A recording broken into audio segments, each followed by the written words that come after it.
up on MCTV this week. See how students on campus peacefully protested for gun reform and how the Monmouth community has remembered the life of Dwayne Brooks, who passed away recently. This week starts now.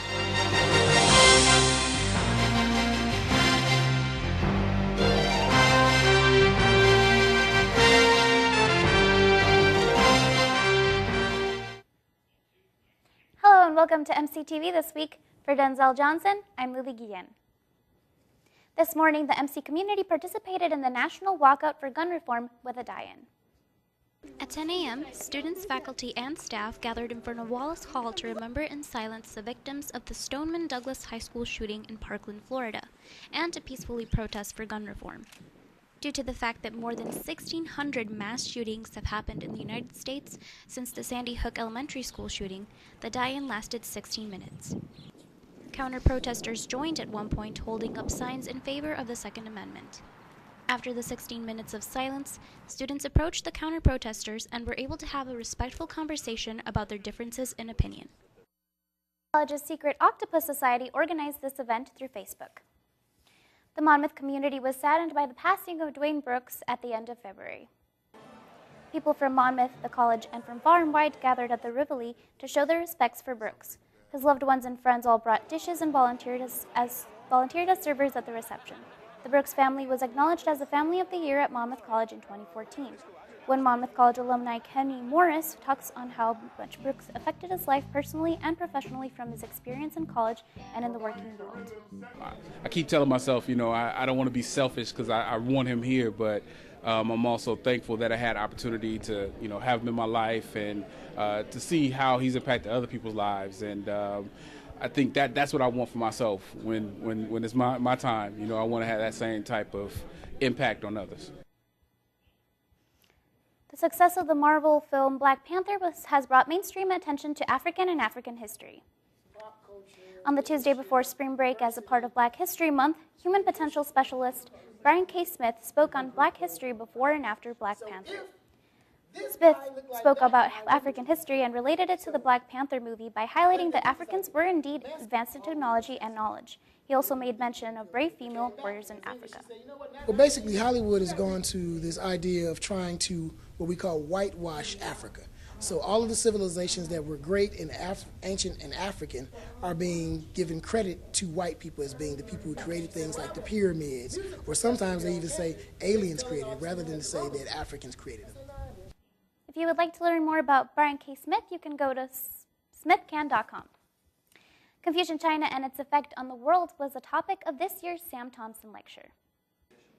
A prolific translator of Confucius's Analects and the Tao Te Ching, philosophy professor Roger Ames talked about the difference in Eastern and Western worldviews and what we in the West can learn from Chinese philosophy. I went to China when I was 18 years old, and my life was changed forever. This is a different world, and it's exciting. It doesn't matter if you're interested in business or if you're interested in health issues or security or whatever, that China is up and coming. It's going to be a part of young America's life in a way that it has never been before. Ames's translations of the Analects and the Tao Te Ching are available for purchase in the Monmouth College bookstore.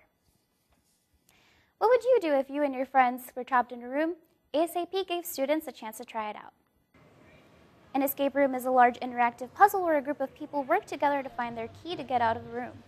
ASAP's escape room centered on the theme of a virus outbreak, with the groups ranging from 4 to 12. Players worked together to solve various puzzles around the room in order to open a case for an antidote to a zombie virus outbreak. We're just trying to bring something fun to campus, some of the problem-solving skills we learn on the liberal arts campus. ASAP will next host performing arts in the Wells Theater on March 16th at 7. With the state of the U.S.'s world reputation becoming more foggy, students and faculty discussed the ongoing threats to the U.S.'s future as a superpower and as a world leader. The Great Decisions event hosted at Monmouth College has been covering the topic of the U.S. as a superpower this semester, with the latest presentation being based on our military and how it affects the balance of world power. Students and faculty came to the boardroom to listen to Assistant Professor Andre Audet lecture on the pros and cons of the U.S.'s presence in foreign countries, as well as styles of leadership the country has gone through in the past 20 years. The lecture split off into personal discussion on these issues between students and staff. In the United States, it's something that impacts our future, it impacts where we've been in the past, and it impacts where we are right now. And so I think it's something that's always been a brief interest of mine. It's not my main area of study, but something that impacts a lot of what we do in the United States in our politics and in our everyday lives. The next Great Decisions lecture will focus on South Africa's fragile democracy and will be tonight at 7:30 in the CSB. Taking a look at some events on campus this week. Tonight there will be a Great Decisions lecture on South Africa's fragile democracy at 7:30 p.m. in the Center for Science and Business. ASAP will be having performing arts on Friday at 7 p.m. in the Wells Theater, and there will also be a concert band and wind ensemble concert on Friday at 7 p.m. in Dahl Chapel. Coming up after the break, 2 Monmouth College athletes will have been honored for their own performance.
Senior basketball guard Will Jones was named the first team All-Central region by the National Association of Basketball Coaches.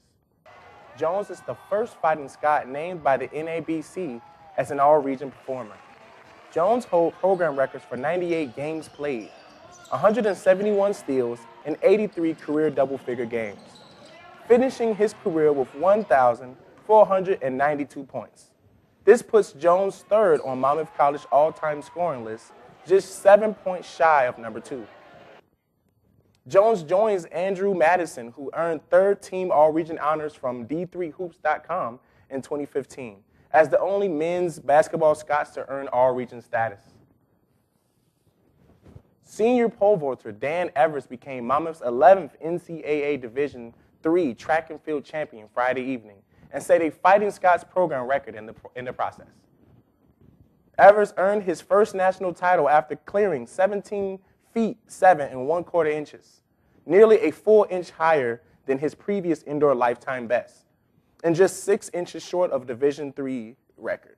Now a 5-time All-American, Evers claimed Monmouth's 4th crown in the event, following Johnny Hinkinson and Peter Spritzer at Monmouth's national champion pole vaulters. Monmouth's outdoor season begins March 23rd and 24th when they open at Augustana. That's it for the sports. Here are the scores for the week.